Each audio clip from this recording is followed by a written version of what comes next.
December 26, 2004, a Boxing Day which will be remembered forever after a 9.2 magnitude earthquake 30 kilometers underground shook the Indian Ocean.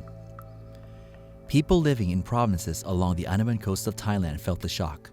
No one knew a deadly tidal wave was about to take the lives of thousands and affecting millions of people in 14 countries.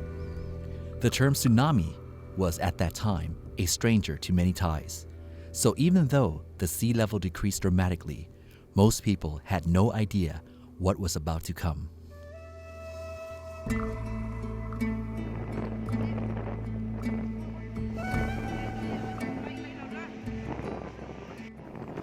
Around 10 a.m. Thai time, a tidal wave hit the coast of Indonesia, Sri Lanka, India, the Maldives, Somalia, Myanmar, Malaysia, Tanzania, South Africa, Bangladesh, Yemen, Kenya, Madagascar, the Seychelles Islands, and of course, Thailand.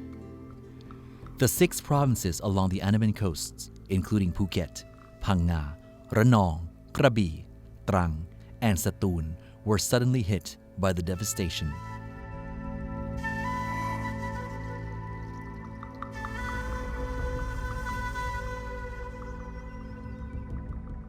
The killer tsunami was 30 meters high, equivalent to a 10-story building. Within a matter of 10 minutes, some 5,400 people in Thailand, locals and tourists, were proclaimed dead, over 8,000 injured, and 2,000 more were unaccounted for.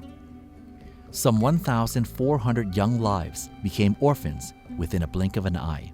Economic loss was estimated to be as high as 840 billion baht, or some $2.8 billion. In total, some 230,000 people in 14 countries and an archipelago died that day. 44,000 remained missing, and 1.69 million people became homeless.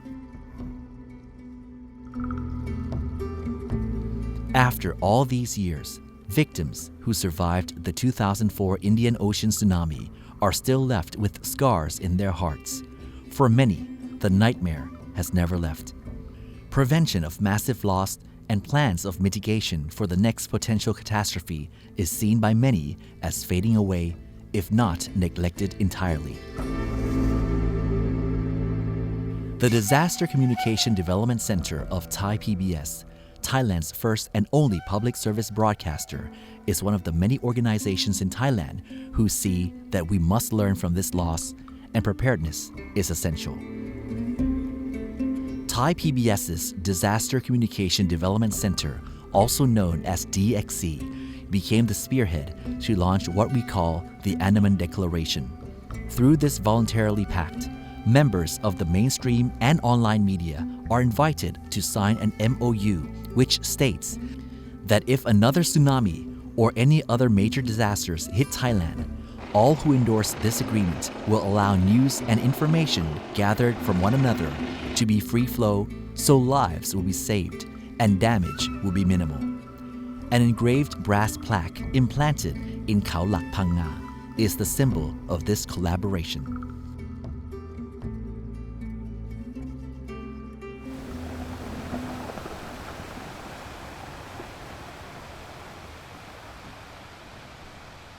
This engraved brass plaque marks the first step towards the collaboration under the Andaman Declaration. The construction is not yet done. The base will also be 220 by 220 meters, hence the year 2020, the official launch of the Andaman Declaration.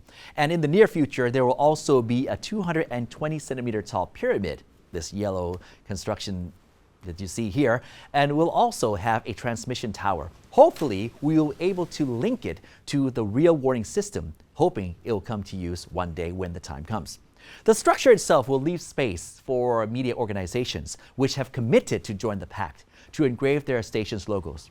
In the long run, ladies and gentlemen, we truly believe that collaboration between members of the media, as well as government and private organizations and the civil society, to deliver accurate information in a timely manner when natural disasters hit will truly help mitigate fear, pain, loss of property, and the loss of lives.